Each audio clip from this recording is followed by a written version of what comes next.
sa loob ng makakapal na gubat ng Vietnam. May isang digmaan na hindi lamang tungkol sa bala at bomba, kundi tungkol sa ideolohiya, kapangyarihan, at takot. Isang digmaan kung saan ang pinakamakapangyarihang bansa sa mundo ay naharap sa isang kalaban na halos hindi makita. Isang digmaan na susubok sa lakas at estratehiya ng parehas na panig. At sa huli, isang tanong ang patuloy na bumabagabag sa kasaysayan. Natalo nga ba talaga ang Amerika sa Vietnam War? Sa bawat kwento, may saysay.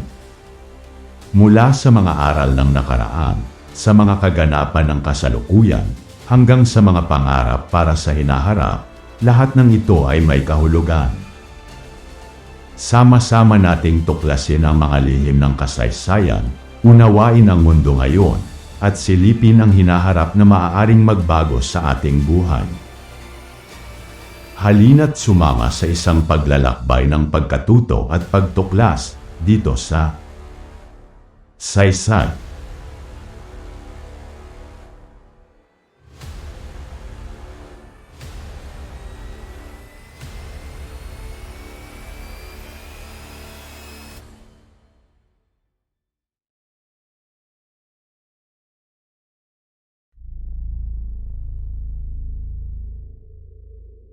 Noong ika-20th century, isang digmaan ang unti-unting sumiklab sa Southeast Asia. Isang digmaang hindi agad napansin ng mundo, pero kalaunan ay magiging isa sa pinakakontrobersyal sa kasaysayan. Ito ang Vietnam War. Tumagal ng halos 2 dekada, mula 1955 hanggang 1975. At sa loob ng panahong iyon, hindi lang sundalo ang nasangkot, kundi buong mga bansa, ideolohiya, at milyon-milyong buhay. Ngunit, bago natin sagutin kung natalo ba ang Amerika, kailangan muna nating balikan. Paano nga ba nagsimula ang lahat? Bago pa man dumating ang Amerika, ang Vietnam ay isa lamang kolonya ng France. Ngunit tulad ng maraming bansang nasakop, ang Vietnam ay naghangad din ng kalayaan. Pinangunahan ito ng isang revolusyonaryong leader na si Ho Chi Minh. Isang leader na hindi lamang lumalaban para sa kalayaan, kundi para sa ideolohiyang komunismo. Noong 1946 hanggang 1954, sumiklab ang First Indochina War. At sa isang makasaysayang labanan, ang Battle of Dien Bien Phu, ay natalo ang France. Isang malaking pagkatalo na nagbago sa kapalaran ng Vietnam. Noong 1954, nagtipon ang mga makapangyarihang bansa sa Geneva Conference. At dito, isang desisyon ang ginawa, isang desisyong maghahati sa isang bansa. Ang North Vietnam, pamumuno ng komunista, at ang South Vietnam, suportado ng kanluran. Isang linya sa mapa na naging linya ng digmaan. Sa panahong ito, umiinit ang mundo sa gitna ng Cold War. Isang digmaan na hindi laging ginagamitan ng bala, kundi ng ideolohiya. Sa isang panig, ang komunismo, at sa kabilang panig, ang kapitalismo. At para sa Amerika, ang Vietnam ay hindi lang isang maliit na bansa sa Asya. Tinitignan nila ito bilang isang malaking banta. Dahil sa tinatawag na domino theory.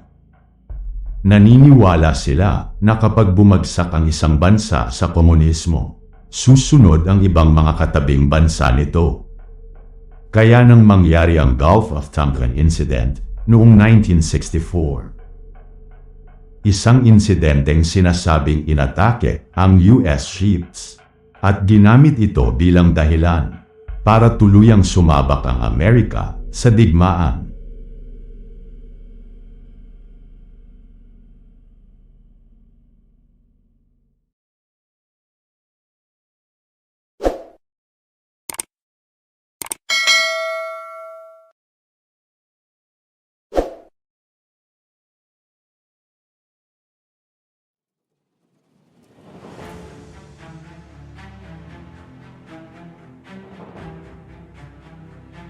Taong 1965, dumating ang US sa Vietnam.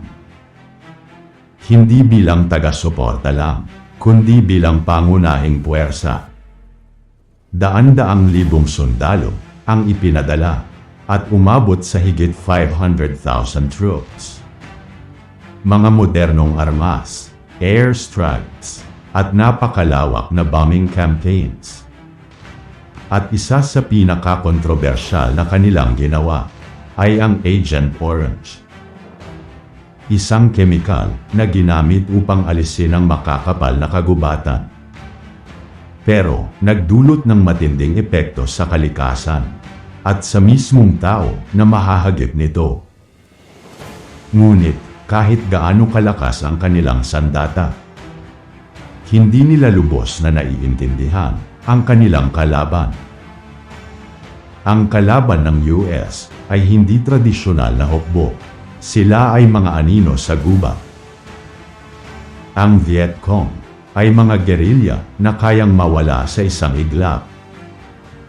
Gumamit sila ng mga tunnel sa ilalim ng lupa, mga bitag sa kagubatan, mga sundalong lumalaban sa sarili nilang lupain. Para sa US soldiers, ang Vietnam ay isang bangungot. Hindi nila alam kung sino ang kalaban at kung kailan sila aatakihin. Isang digmaan kung saan kahit ang pinakamalakas ay maaaring malamangan. Noong 1968, isang pangyayaring nagbago ng lahat, ang Tet Offensive. Isang malawakang pag-atake ng North Vietnam at Viet Cong na tumama sa maraming lungsod, kabilang ang Saigon. Sa militar na aspeto, napigilan ito ng US. Ngunit sa mata ng publiko, iba ang epekto.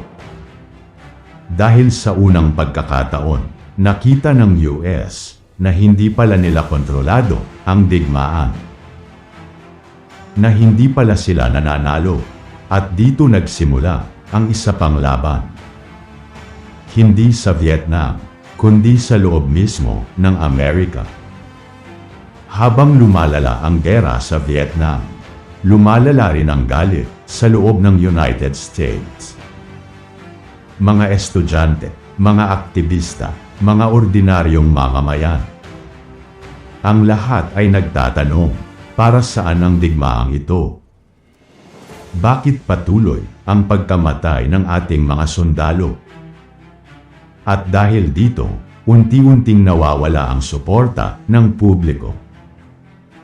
Isang bagay na hindi kayang labanan ng kahit anong sandata, ang pagkawala ng tiwala ng sariling mamamayan. Noong 1969, umupo sa pwesto si Richard Nixon bilang ika-37th US President. At dala niya ang isang planong tinawag na Vietnamization. Ang layunin nito ay ang unti-unting pag-alis ng US troops at pagbibigay ng responsibilidad sa South Vietnamese. Taong 1973, nilagdaan ang Paris Peace Accords. At dito, opisyal na nagsimulang umalis ang US military sa Vietnam. Ngunit ang digmaan ay hindi pa natapos. Noong 1975, isang eksenang tumatak sa kasaysayan, ang pagbagsak ng Saigon. Mga helicopter sa rooftop, mga taong nagtatakbuhan, at isang gobyernong bumagsak. Ang South Vietnam ay tuluyang nasakop ng North Vietnam. At sa huli, nagkaisa ang buong bansa sa ilalim ng komunismo. Ngayon, balikan natin ang tanong. Natalo nga ba talaga ang Amerika? Sa teknikal na aspeto, hindi sila sumuko. Ngunit sa layunin, nabigo silang pigilan ang komunismo sa Vietnam.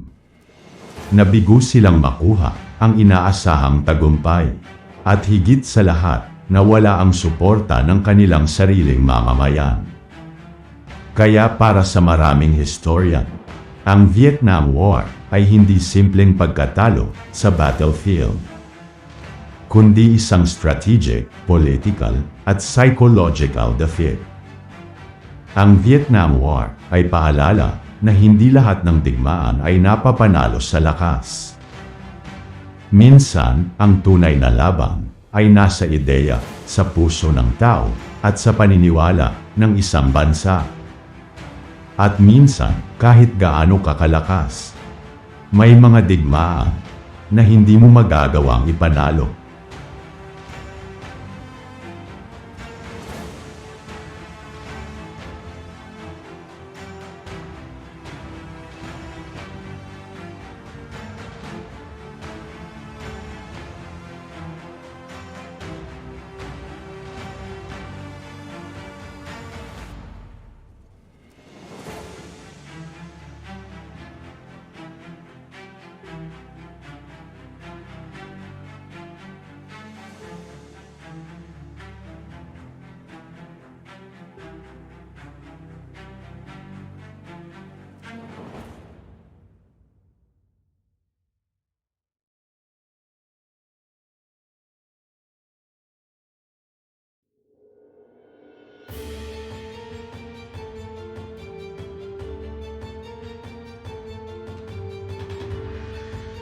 Nagustuhan niyo ba ang kwento natin ngayon?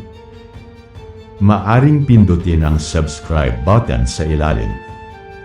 Please also like, share at pindutin ang bell icon para sa susunod na kwento natin. Magandang araw sa inyong lahat at ito ang Saysay.